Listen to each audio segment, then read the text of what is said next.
Meu pai morreu. O câncer levou ele embora rápido demais, e eu fiquei do lado dele até o fim. Passei semanas naquele hospital maldito, dormindo naquela poltrona desconfortável que rangia toda vez que eu mexia, comendo sanduíche velho de máquina e tomando café aguado. Minha madrasta, a Clara, só aparecia de vez em quando, sempre com alguma desculpa sobre trabalho ou compromissos importantes que não podiam esperar. As enfermeiras me conheciam pelo nome. Sabiam que eu gostava do café com 2 açúcares. Me traziam cobertor extra quando fazia frio. Eu segurei a mão dele quando ele se foi, às 3h47 da manhã, enquanto Clara estava em casa, descansando porque tinha sido um dia muito cansativo para ela. Ela perdeu os últimos momentos dele. Aquele último suspiro. Aquele aperto fraco na minha mão. Agora é véspera de Natal. O primeiro sem ele. E meu estômago revira só de pensar. Mas prometi para mim mesma. Prometi para ele nos últimos dias que ia manter as tradições vivas, que ia fazer o Natal como ele sempre fez. Desde pequena, o Natal sempre foi a data mais importante lá em casa. Meu pai fazia questão de reunir todo mundo, preparar aquela ceia enorme que sobrava comida para uma semana inteira.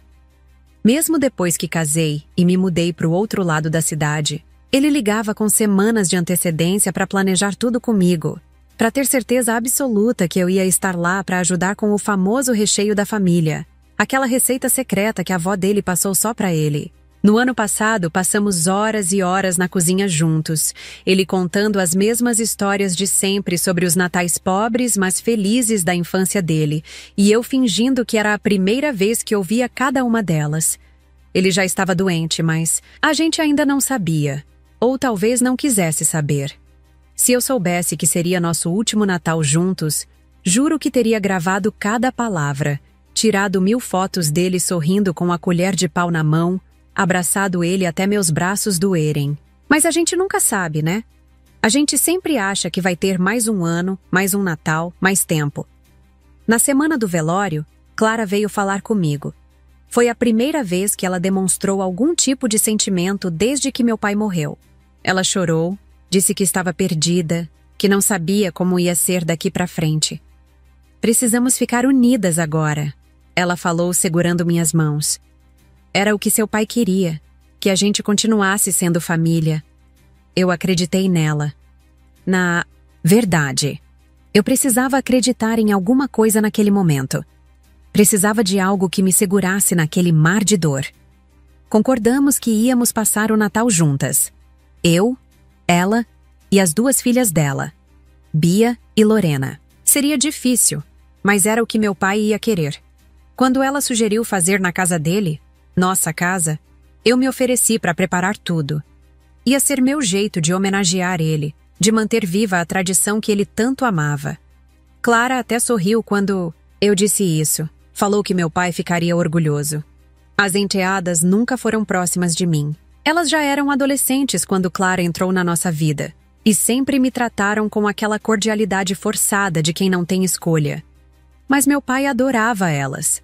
Tratava como se fossem filhas de sangue, e por ele eu sempre fiz um esforço. Bia, a mais velha, sempre foi mais distante, daquelas que mal levanta os olhos do celular. Lorena até tentava ser mais simpática quando meu pai estava por perto, mas depois que ele se foi, voltou a me ignorar. Mesmo assim, quando a gente combinou de passar o Natal juntas, eu pensei que talvez pudéssemos nos aproximar um pouco. A dor em comum podia nos unir, sei lá. Que idiota eu fui. Mas naquela hora, com a casa ainda cheirando ao perfume dele, com as roupas dele ainda no armário, eu só queria honrar a memória do homem que me criou sozinho depois que minha mãe morreu. Ele sempre dizia que família era tudo, e eu ia tentar manter a família dele unida, mesmo que doesse. Mesmo que eu tivesse que engolir meu orgulho e minha dor. Passei a semana inteira indo na casa do meu pai, que agora tecnicamente é da Clara, porque eles casaram no papel. Toda manhã eu pegava o carro, dirigia os 20 minutos até lá e começava os preparativos. Limpei a casa de cima a baixo, lavei cortinas, encerei o chão, tirei pó de cada porta-retrato. Decorei tudo do jeito que meu pai gostava. A árvore, No canto da sala, as luzes piscando na varanda, os enfeites que a gente juntou ao longo dos anos. Fui ao mercado várias vezes, comprei tudo pro cardápio tradicional: peru, tender, farofa, arroz com passas, salpicão, maionese. Passei tardes inteiras preparando os doces que ele amava: rabanada, quindim, pudim de leite. A casa foi ficando com cheiro de Natal. Aquele cheiro de canela e cravo que me fazia lembrar da minha infância. Toda vez que eu abria a geladeira e via tudo tomando forma, sentia que meu pai estava ali comigo, aprovando, sorrindo. Clara apareceu poucas vezes durante a semana, sempre apressada, sempre com algum compromisso. Que bom que você está cuidando de tudo, ela dizia, pegando as chaves do carro e saindo. As meninas nem apareceram. Mas eu não liguei muito, achei que estavam lidando com o luto do jeito delas. Afinal, perder alguém que foi como um pai deve ser difícil para elas também. Eu continuei trabalhando, fazendo tudo com carinho, com cuidado. Deixei até uns detalhes especiais. Coloquei a louça boa da minha avó, aquela que meu pai só usava em ocasiões especiais. Preparei o prato preferido de cada uma. Descobri com meu pai o que elas gostavam ao longo dos anos. Embrulhei presentes para todas. Escolhi com cuidado, pensando no que ia fazer elas sorrirem. Meu coração estava pesado, mas também tinha uma pontinha de esperança. Talvez esse Natal pudesse nos unir de verdade.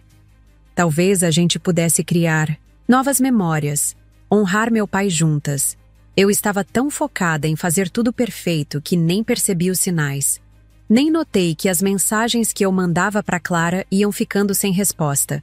Na quinta-feira antes do Natal, mandei mensagem para Clara perguntando que horas a gente ia começar a ceia. Ela visualizou, mas não respondeu. Achei estranho, mas pensei que ela podia estar ocupada.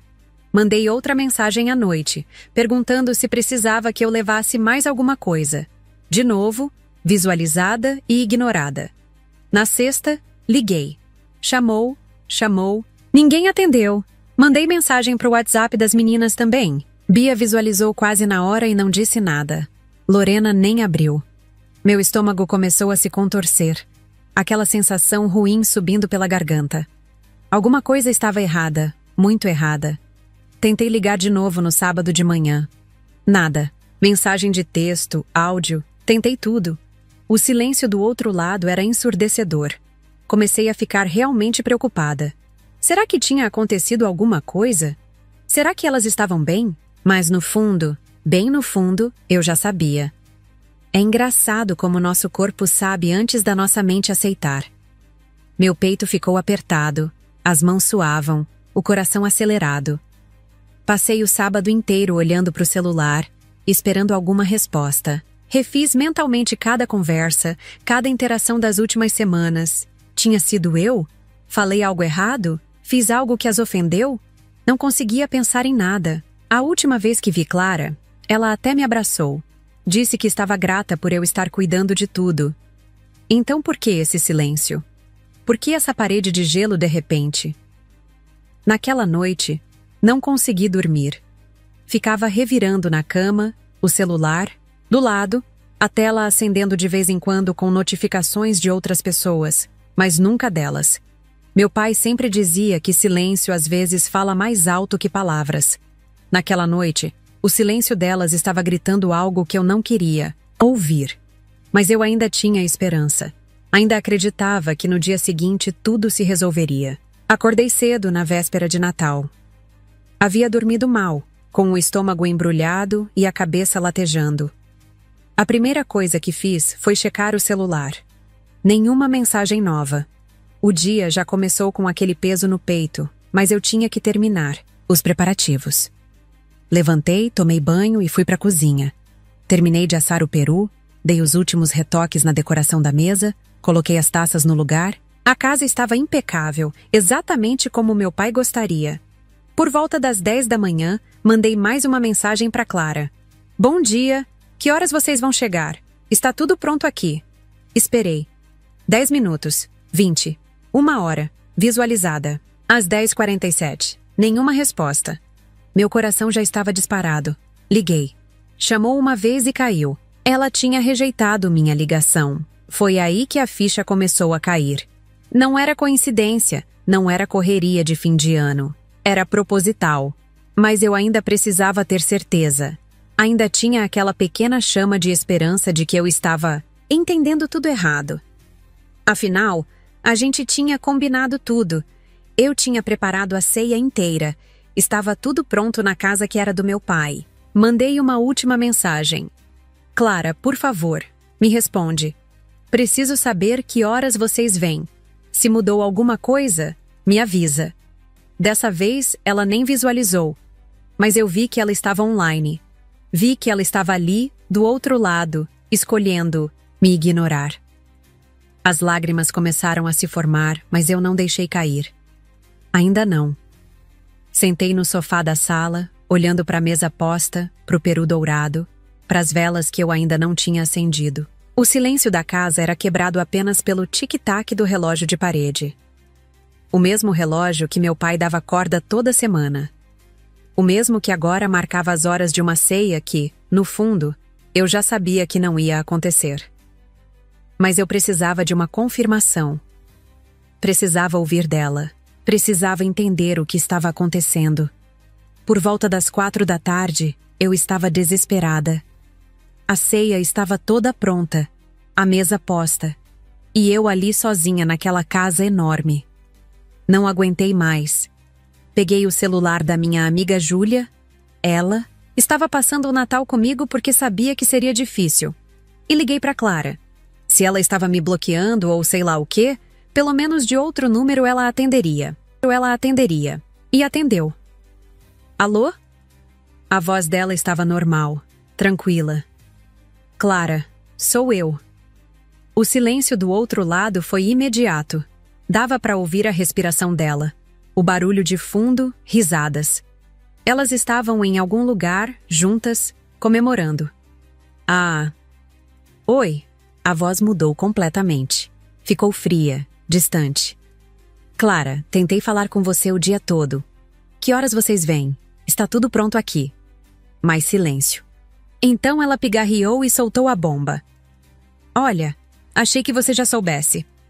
Decidimos fazer só entre a gente este ano. Coisa pequena, sabe? Meu mundo parou. O telefone quase escorregou da minha mão. Como assim? A gente combinou. Eu preparei tudo. A ceia inteira. Minha voz estava tremendo. Eu sei. Mas pensando bem, achamos melhor assim. Você entende, né? Não. Eu não entendia. Não entendia nada. Clara, eu passei a semana toda preparando tudo na casa. Do meu pai. Eu enfatizei o meu porque a raiva estava começando a subir. É justamente por isso. Ela respondeu com aquela calma irritante. Achamos que seria muito difícil para você. Você era tão apegada nele. Deve ser doloroso demais estar na casa dele no primeiro Natal. A hipocrisia na voz dela me deu náusea. Ela estava na minha casa, comemorando sem mim. E ainda tinha a cara de pau de dizer que era pelo meu bem. Então vocês vão comemorar onde? Eu perguntei, já sabendo a resposta. O silêncio dela confirmou tudo. Vocês estão aí, né? Na casa. Vocês estão comemorando na casa do meu pai sem mim. Não era uma pergunta, era uma constatação. E o silêncio constrangido dela foi toda a resposta que eu precisava. É para o seu bem. Ela continuou. E cada palavra era como uma facada. Achei que seria traumático demais para você passar o Natal aí. Você era tão grudada no seu pai. A forma como ela disse grudada me fez ver tudo vermelho. Como se amar meu pai, cuidar dele, estar presente fosse algo negativo. Como se o problema fosse eu. As meninas também acharam melhor assim. Elas disseram que você ia ficar o tempo todo chorando, falando dele, deixando todo mundo triste. Mentira. Eu conhecia aquelas duas. Essa ideia tinha o dedo da Clara, com certeza. Mas o que mais doía era a tradução clara do que ela estava dizendo. Você incomoda. Você não pertence mais a essa família. Seu pai morreu e levou seu lugar junto. Então quer dizer que eu fui descartada? Minha voz saiu mais alta do que eu pretendia. Júlia segurou minha mão, tentando me acalmar. Não é assim. Clara começou, mas eu cortei. É exatamente assim. Vocês me usaram para preparar tudo e depois me chutaram. Nem tiveram a decência de me avisar antes. O pior era a naturalidade na voz dela.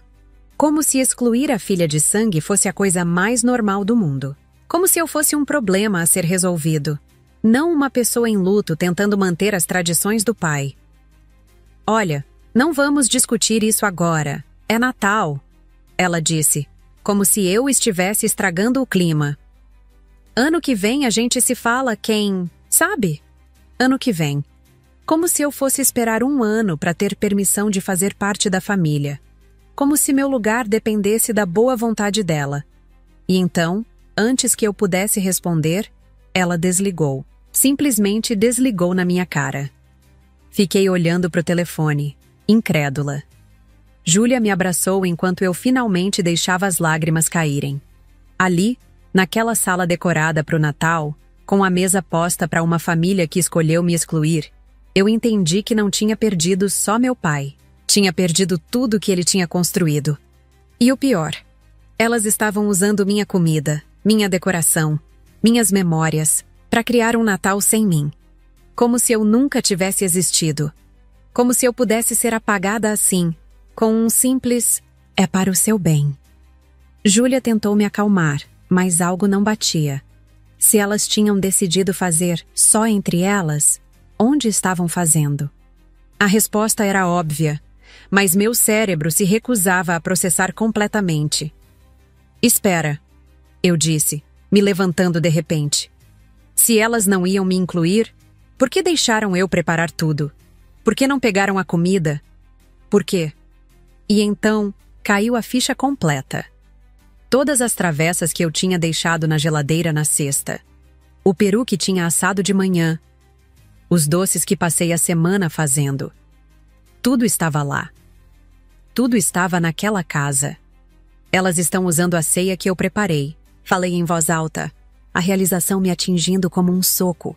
Elas me excluíram do Natal, mas estão comendo a comida que eu fiz, na mesa que eu decorei, com a louça da minha avó. A raiva começou a ferver dentro de mim. Não era só exclusão, era humilhação. Era usar meu trabalho, meu amor, meu esforço e me jogar fora como lixo. Júlia tentou me convencer a deixar pra lá, a não fazer nada precipitado. Mas eu não conseguia parar de pensar nelas sentadas naquela mesa, rindo, comendo, postando fotos no Instagram como se fosse o Natal perfeito da família. Sem mim. Como se eu nunca tivesse existido. Como se todo o meu esforço, toda a minha dedicação, todo o meu amor pelo meu pai não significasse nada. Eu preciso saber, disse para Júlia. Preciso ver com meus próprios olhos. Ela tentou me impedir.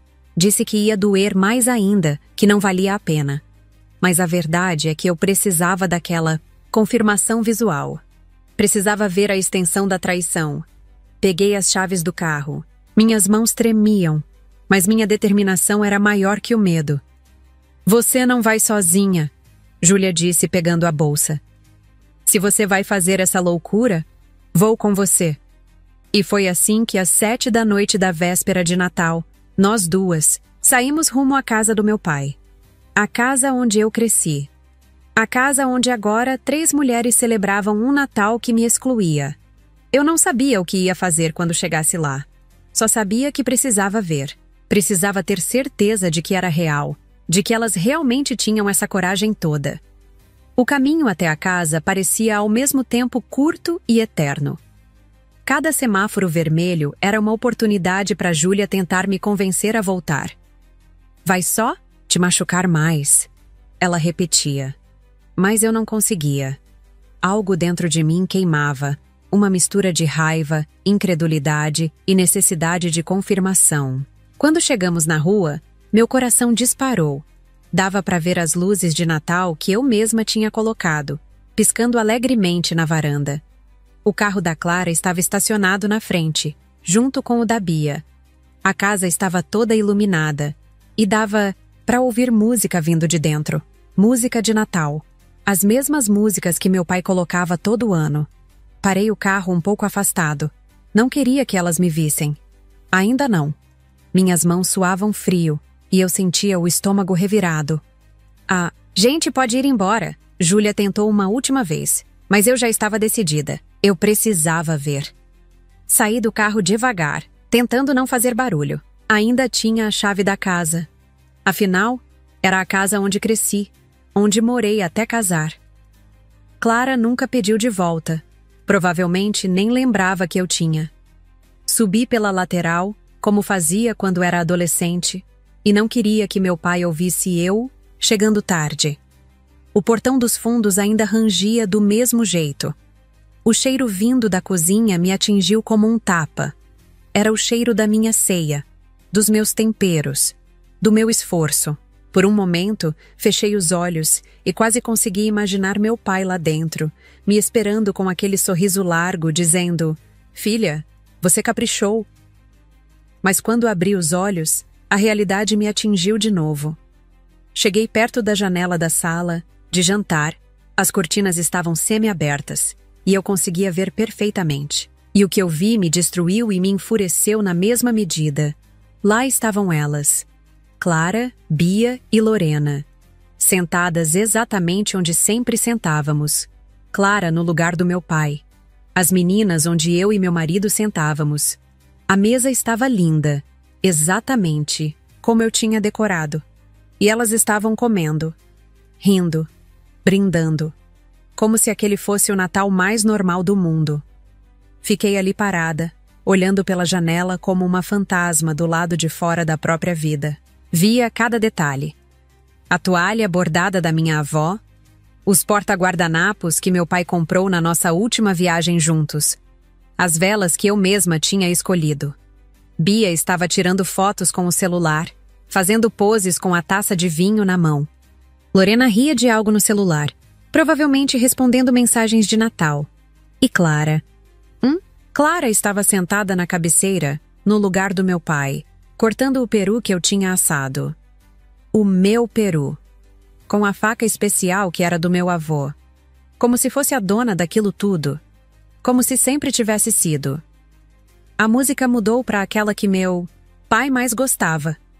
Noite Feliz. Senti as lágrimas quentes descendo pelo meu rosto. Não conseguia me mexer. Era como assistir a um filme sobre a minha própria vida, só que eu tinha sido cortada de todas as cenas. "Vem", Júlia sussurrou, puxando meu braço. "Você já viu, vamos embora." Mas eu não conseguia desviar o olhar. Era hipnotizante de um jeito doentio.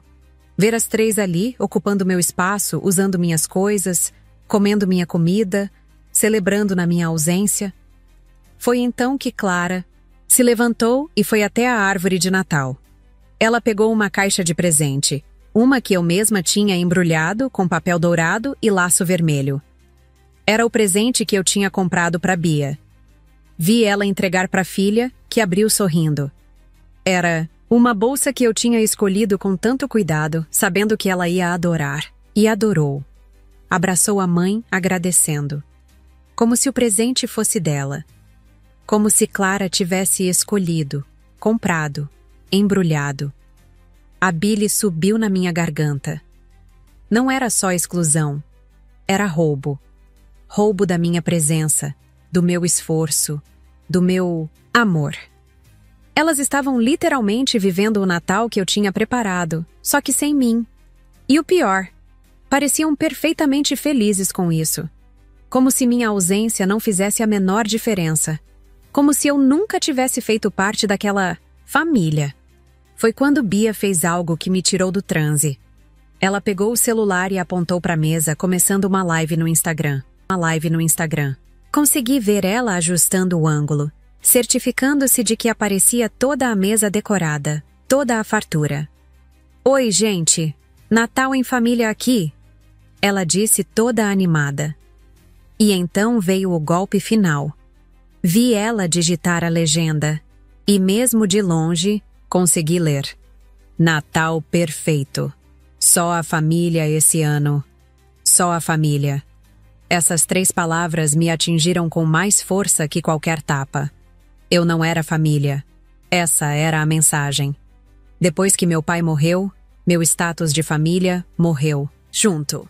Comecei a tremer de raiva. Júlia deve ter percebido porque apertou meu braço com força. Não faz nada precipitado, ela sussurrou. Mas era tarde demais. Algo dentro de mim tinha quebrado. Ou talvez, finalmente acordado.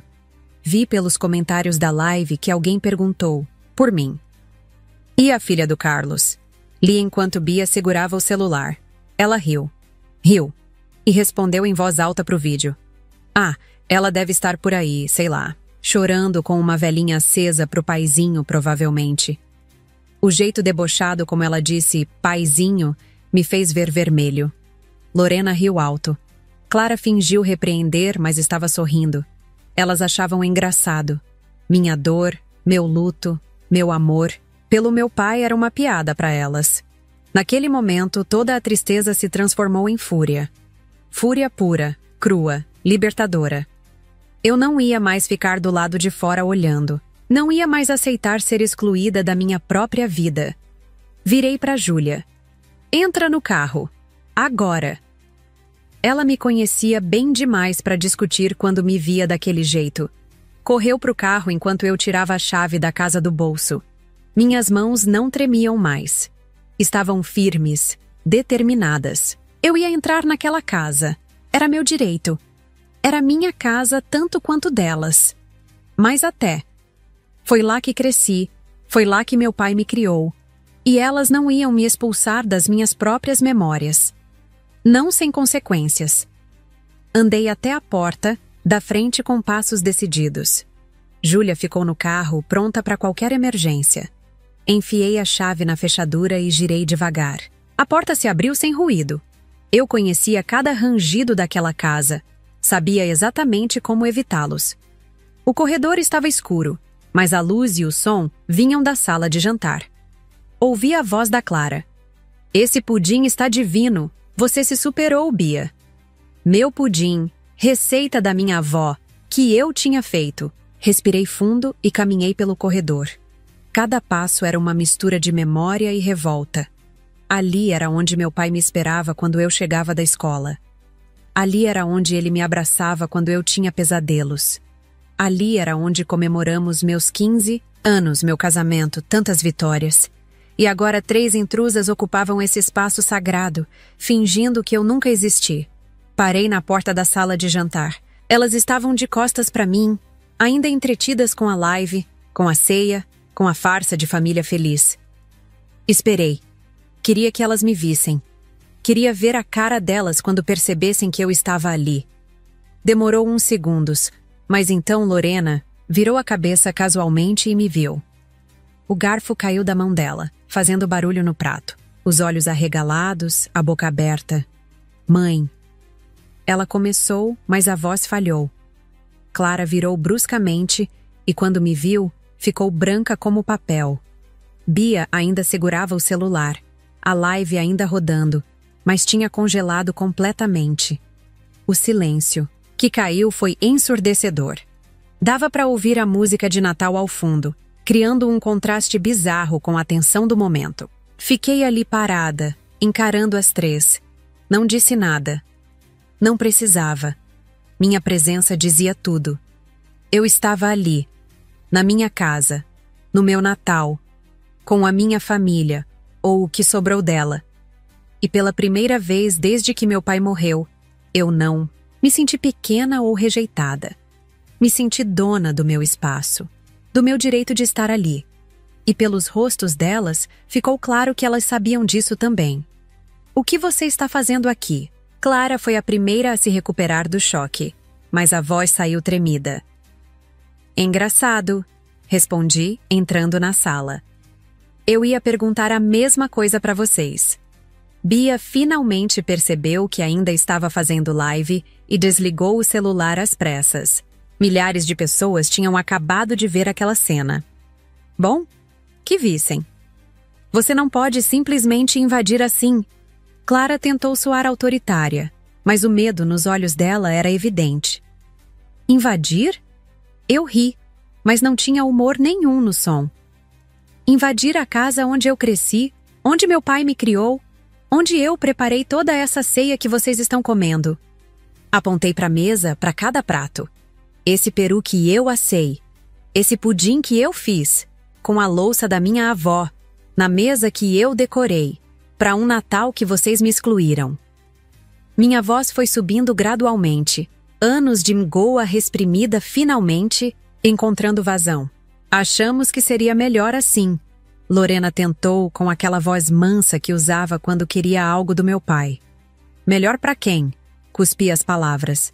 Para vocês três comerem a comida que eu fiz enquanto riem de mim no Instagram? Virei para Bia. Aliás, adorei a parte onde você disse que eu devia estar chorando com uma velhinha pro paizinho. Muito engraçado mesmo. O sarcasmo pingava de cada palavra. Ela teve a decência de parecer envergonhada. Foi só uma brincadeira, murmurou. Brincadeira?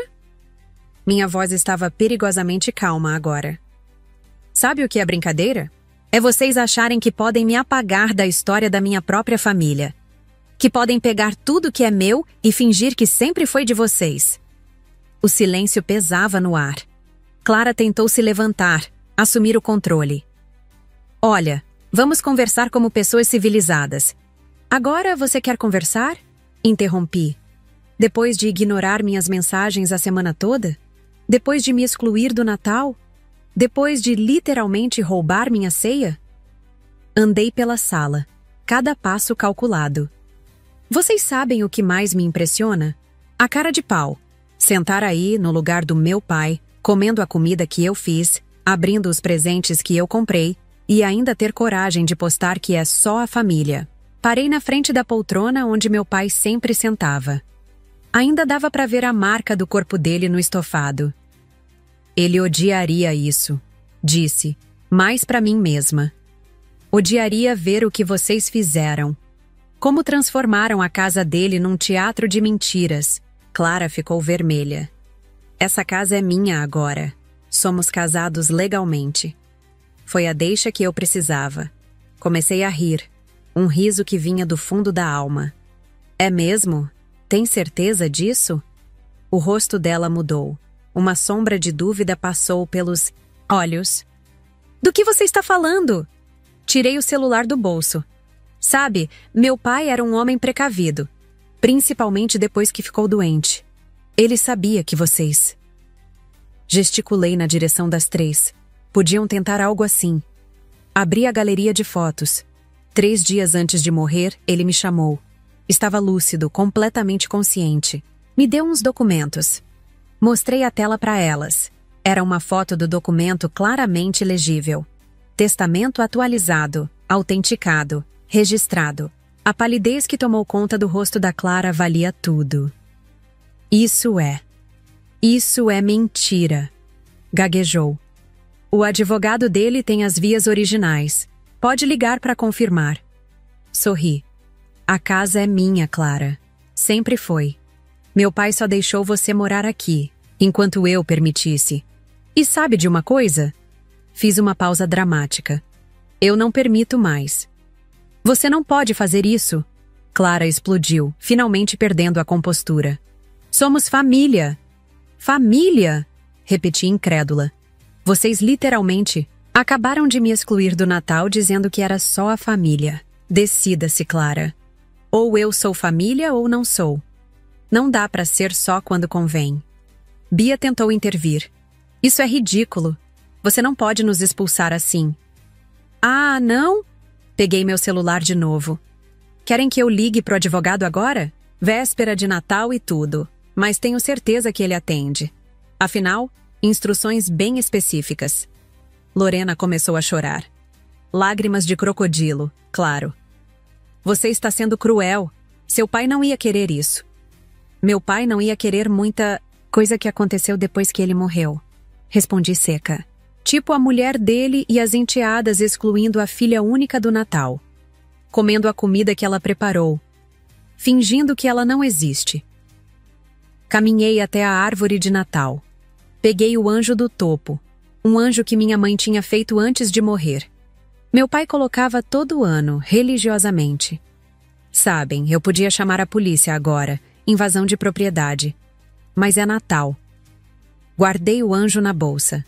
Então vou dar um presente para vocês. Tem até amanhã meio-dia para sair. Podem terminar de comer a minha ceia. Dormir mais uma noite na minha casa. Mas amanhã, acabou. Clara tentou uma última cartada. Seus pertences ainda estão no quarto. Se a casa é sua, tecnicamente eu, que estou morando de favor. Boa tentativa, respondi, já caminhando para a porta. Mas o testamento especifica. Usufruto condicionado à minha aprovação. E eu, oficialmente, não aprovo mais. Ah, e Clara. Virei antes de sair. Feliz Natal! Aproveitem a sobremesa. É a última refeição de vocês nesta casa. Subi as escadas, deixando as 3 em choque na sala. Meus passos ecoavam na madeira. Cada degrau, uma memória. No corredor do andar de cima, parei em frente, ao escritório do meu pai. A porta estava fechada, como sempre deixava. Girei a maçaneta devagar. O cheiro dele ainda pairava no ar. Tabaco de cachimbo, café, aquele perfume amadeirado que usava desde sempre. A escrivaninha estava exatamente como ele deixou. Até a xícara de café pela metade, agora com mofo. Clara nunca entrou aqui. Nunca. Tocou nas coisas dele. Fui direto ao arquivo. 3ª gaveta, pasta azul, como ele tinha me instruído. Quando eu me for, ele tinha dito. Tem coisas aqui que você precisa ver, mas só quando for a hora certa. Aparentemente, a hora certa era agora. Abri a pasta, documentos, fotos, cartas. E no meio de tudo, um envelope com meu nome, lacrado. Abri com mãos trêmulas, a letra dele, meio tremida pelos remédios, mas ainda reconhecível. Minha filha, se você está lendo isso, é porque minhas suspeitas se confirmaram. Clara mostrou quem realmente é. Realmente é. Sempre soube que ela tinha segundas intenções, mas você precisava ver por si mesma. No cofre, você sabe a senha, tem tudo o que precisa. A casa sempre foi sua. O resto também. Cuide das nossas memórias. Te amo, pai. Chorei. Pela primeira vez desde que ele morreu, chorei de verdade. Não de tristeza, de alívio. Ele sabia. Ele sempre soube. E mesmo assim, me protegeu. Me preparou. Me deu as ferramentas para lutar quando chegasse a hora. O cofre estava atrás do quadro da nossa foto. Minha mão foi direto pro teclado. 1503. Meu aniversário. Dentro, mais documentos. Contas bancárias que Clara não conhecia. Investimentos. E uma caixinha de veludo. Abri. A aliança da minha mãe, que ele guardou todos esses anos. Com um bilhete. Para quando você precisar lembrar que é amada. Desci com a caixa e os documentos. As 3 ainda estavam na sala, agora discutindo freneticamente. Pararam quando me viram. Esqueci de mencionar, disse mostrando os papéis. O testamento não cobre só a casa. São todas as contas, investimentos, propriedades. Clara, aquela mesada generosa que você recebia? Acabou. Hoje, vi o desespero. Nos olhos dela. Finalmente caía a ficha de que o jogo tinha acabado. As joias que você adora usar? Da minha mãe. Preciso delas de volta. Agora. Ela começou a protestar, mas eu cortei. Ou devolve por bem, ou a polícia busca. Você escolhe. Com dedos trêmulos, ela tirou o colar, os brincos, o bracelete. Tudo que tinha sido da minha mãe e que meu pai tolamente deixou ela usar. Guardei tudo na bolsa. Ah, e suas filhas podem devolver os presentes que eu comprei. Não faz sentido ficarem com eles, já que não sou família. Bia explodiu. Você não pode fazer isso. É Natal. Engraçado como agora vocês lembram que é Natal. Não lembraram quando me excluíram. Peguei os presentes debaixo da árvore. Todos tinham meu cartão, minha letra. Esses são meus. Comprei com meu dinheiro pensando em vocês quando... Ainda achava que éramos família. Podem ficar com a ceia. Considerem um presente de despedida. Clara tentou mais uma vez. Podemos resolver isso de outra forma. Não precisa ser assim. Tinha 1000 formas de resolver isso, respondi.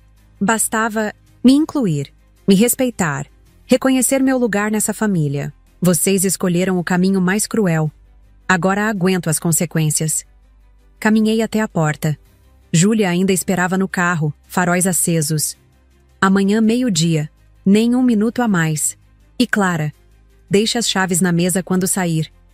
Com a mão, na maçaneta, virei uma última vez. Sabe o que é irônico? Se vocês tivessem me incluído hoje, nada disso teria acontecido. Eu teria continuado sendo a filha boba que aceita migalhas. Mas vocês me fizeram um favor. Me mostraram quem vocês realmente são. E me lembraram quem eu sou, a filha do Carlos, a dona desta casa, a família de verdade dele. Saí deixando a porta aberta atrás de mim. O ar frio da noite de Natal bateu no meu rosto, mas eu me sentia aquecida por dentro. Viva, inteira, pela primeira vez em meses. Júlia me esperava com o carro ligado, o aquecedor no máximo. E aí? Perguntou quando entrei. Como foi? Libertador, respondi, e era a verdade mais pura. Contei tudo enquanto ela dirigia. Sobre o testamento, os documentos, a carta do meu pai. Ela ouvia em silêncio, às vezes balançando a cabeça, às vezes sorrindo. Seu pai era um gênio, disse quando terminei. Ele sabia que você precisava descobrir sozinha. Ele sempre soube, concordei. Mas me deu tempo, espaço e as ferramentas para quando eu estivesse pronta. Passamos por uma igreja. Os sinos tocavam para a missa de Natal. Famílias entravam, todas arrumadas, sorridentes. Por um momento, senti uma pontada. Mas passou rápido. Eu tinha minha própria definição de família agora. E não incluía gente que te descarta na primeira oportunidade. Quando chegamos ao meu apartamento, Júlia já tinha preparado tudo. Uma ceia simples. Sanduíches, vinho, um bolo que ela comprou de última hora. Sentamos no chão da sala, perto da janela, vendo a cidade lá embaixo. Sabe, disse, brindando com a taça de vinho. Esse pode não ser o Natal que você planejou, mas é o Natal que você precisava. Ela tinha razão. Enquanto comíamos e conversávamos, meu celular não parou de tocar. Clara, Bia, Lorena, números desconhecidos. Ignorei todos. Amanhã eu lidaria com advogados, mudanças, papelada. Hoje ia celebrar. Minha liberdade, minha vitória, minha redescoberta. Peguei a caixinha com a aliança da minha mãe, coloquei no dedo. Servia perfeitamente. Feliz Natal, pai, sussurrei para a janela. Obrigada por me preparar para isso. Por me amar o suficiente para me deixar forte. Por me ensinar que família é mais que sangue ou papel. É lealdade, é respeito, é amor de verdade. E pela primeira vez desde que ele morreu, senti sua presença. Não como uma assombração ou uma tristeza, como uma força, um abraço, um sorriso orgulhoso. Passei o resto da noite com Júlia, rindo, chorando, planejando o futuro. Um futuro onde eu escolho minha família. Onde respeito é moeda de troca. Onde o Natal é sobre amor verdadeiro, não aparências. E às 3 da manhã, quando finalmente fui dormir, dormi em paz. Sabendo que meu pai, onde quer que estivesse, estava orgulhoso. A filha dele tinha finalmente aprendido a lição mais importante. Família não é sobre sangue. É sobre quem fica quando a tempestade chega. E hoje, na minha tempestade particular, descobri exatamente quem era minha verdadeira família.